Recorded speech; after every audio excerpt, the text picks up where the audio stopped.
In this video, I'm going to show you how to add a custom form to Acuity scheduling. Now to do this, you want to go to your dashboard, click on Intake Form Questions over here on the left, and then from here you want to click on New Custom Form up top, okay?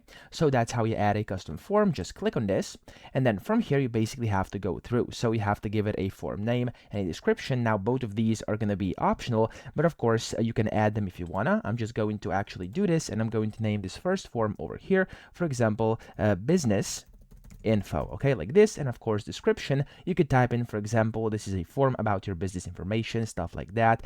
And yeah, this is where you can basically set its settings. So you have either internal use only, or of course you can select this form when scheduling, and of course you can select whichever types you want. I'm going to actually put this business consulting on over here, and now I can go and add different things. So I'm gonna add, for example, let's do yes no choice over here. You want to just click on it and it's going to add that specific question. So I'm going to put the question on here, which is going to be, for example, have you been in business for over 1 year? Okay, like this. For example, it's going to be a yes a no question, so you have to save in question and form, and as you can see, whenever I do this, it's going to basically save it. Now I can go ahead and add multiple over here. If I want to add checkboxes, I could, for example, type in which of these apply to you, and of course you could type in different things. So I'm going to do a save question and forms over here, and of course it's going to allow you to basically customize these. Like as you can see, you could go and basically put on different things. If I edit this,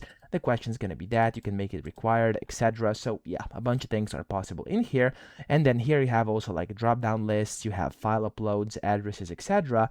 And whenever you're done, you can simply click on, for example, preview top right to actually see what it looks like. And you can then, of course, view live or close the preview as well. And then whenever you're ready, you can also save your form down here at the bottom, and that's going to save your custom form. And if I were to go back over here inside intake form questions, there we go. Here's my custom form. So it's super simple to actually create. I hope this video helped you out. If it did, please subscribe to the channel and help me out as well.